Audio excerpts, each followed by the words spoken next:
Have we just seen the best Champions League tie of all time?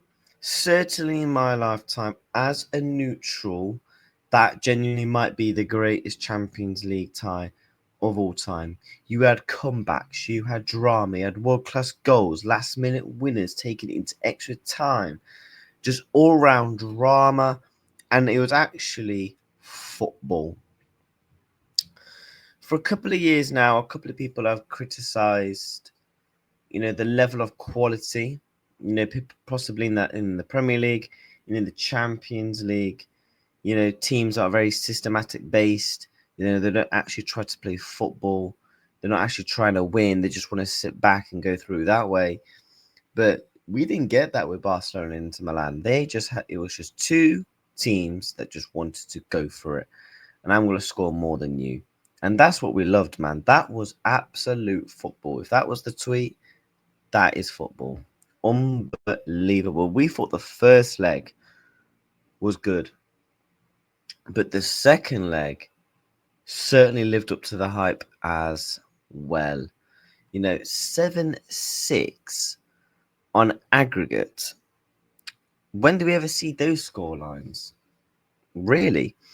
I think the last time we saw a scoreline that mad, to my remember as a Liverpool fan actually, is when we played Roma in the Champions League semi-final back in 2018. I think it was actually 7-6 because we beat them 5-2 at home and we lost 4-2 away, but went to the final, went through on away legs, away goals at the time.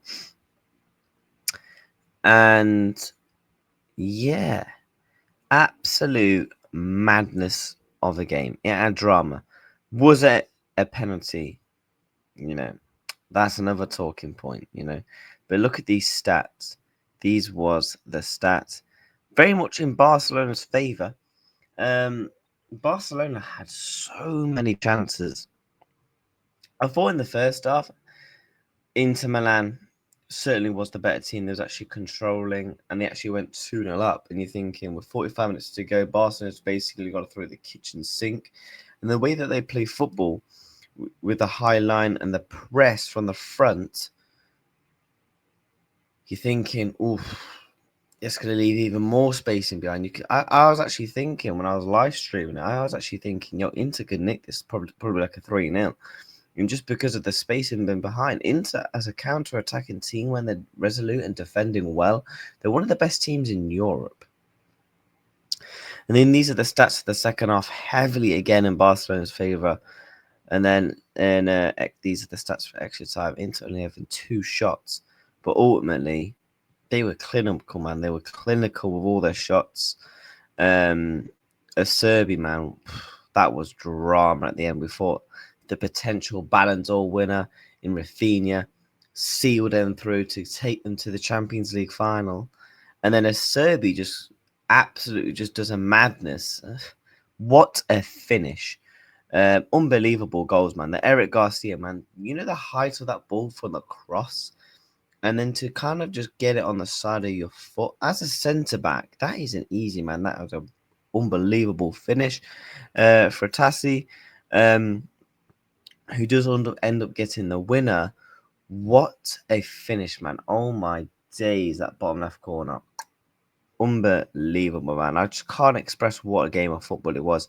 Genuinely, as a neutral, best game of the season. I said it many times, man, and I said it on Twitter. Can we have these two teams as the final? Can we watch this again? Like, no disrespect to PSG or Arsenal. That game's obviously tonight as the time of the recording. But we're not going to get a better game than these two for a very long while, man. It was just so good to watch. Everyone played their part in all the players, and to be honest, you have to feel for Barca. They probably didn't deserve to go out, and you have to say the same about Inter as well. Lamine Yamal, best player in the world, at 17 years of age. 17 years of age. This guy is ridiculous. He may not have got a goal or assist. He may have had 9 shots. But to watch this guy play football, man, I don't know how you can't enjoy players like them. Forget your systematic players. Just watching players that just want to take 3-4 man on, even if they're not gonna make something of it. It's just entertaining to watch. It's why we love the players like your Neymars, your Ronaldinhos of this world. And I genuinely think if Barca was actually to go on the champs, I was genuinely thinking there's a really good reason to make Yamal the Ballon d'Or winner. Look what he's done over the past year. Look what he did with Spain. He's potentially, he's already won 2 trophies this season. I think as well. And obviously, look, he's got a really good chance at La Liga as well. Their points are clear of Real Madrid. And I was thinking, if he goes and wins the champs as well, Yamal Ballon d'Or winner. I know people talk about Rafinha. I know he's got the numbers, but Yamal's got decent numbers as well. He's got around about 40 goals and assists this season, along with how good he's been to watch. As well, Pedri, man, unbelievable. I generally think my top 3 players last night on the pitch overall, Yamal, Pedri, Bastoni was a rock. Jan Sommer was quality as well. Barreja was good. Dumfries, man, just bombing up and down the way. But back on Yamal, bro, every fullback he plays, he cooks. He cooks every single fullback he plays. He'll always have that 1 or 2 moments where he will cook a fullback. Cooked DeMarco. The one thing I will always say about Lamine Yamal, if he wants to go to like the Messi level, and we're not trying to compare it to Messi or anything like that, but if he wants to go anywhere clear to that Messi and become the best player for the next 2 decades like Messi was, he would have to improve his finishing. But he's only 17 years old, so he will eventually, that finishing will end up becoming more sharper, more the decision making as well. It will eventually improve on Lamine Yamal. But Jan Sommer made the same with the tournament from him, to be fair. He made 2 quality saves. Jan Sommer, I think you can indicate that he's definitely up there with a potential man of the match. Obviously, they're the subs that came on. Just a really good game of football, man. And Inter now, they're obviously going to go to the Champions League final. This will be their second Champions League final inside 2 years. When I remember they lost to Manchester City. In which, to be fair, they probably should have won that game. They actually had chances. But Edison made some big saves, some big clearances off the line. And obviously Rodri, that year, man, he was unbelievable in the treble-winning season. Just absolutely just pelts it in. Class goal from him. But obviously Inter now, they'll be playing either a PSG or an Arsenal. And Inter, I think Inter go and win this tournament, or possibly. I really do, because they've got the belief. People always think of Inter as like just a really well-drilled side defensively, which they are, but Inter can score goals. Martinez has been scoring goals for time. Thuram can score goals. They got him on a free transfer, remember. Çalhanoğlu can also chip in with penalties as well if they get pens or anything like that. And Dumfries creates chances for them. So, they're just a really good side, Inter.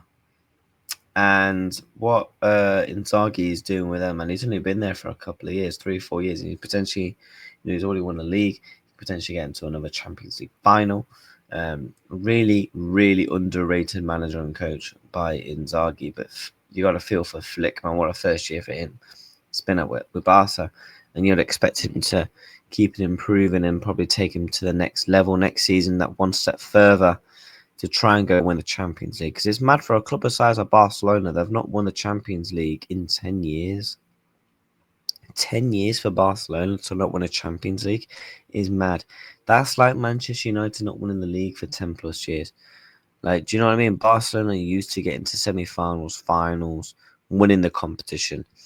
So, will they go one step further next season? We'll have to wait and see. But Inter, congratulations down to them making the Champions League final. And they will either play Paris Saint-Germain or Arsenal. But make sure you are smashing the likes, subscribing to the YouTube channel. We are obviously on the road to 800 subscribers now. So I think we're only about 40 subs away. But yeah, we'll be looking forward to tonight's game between PSG and Arsenal. We'll be there for that. We'll have a match reaction up and that as well. Make sure you take care of yourselves and goodbye. God bless.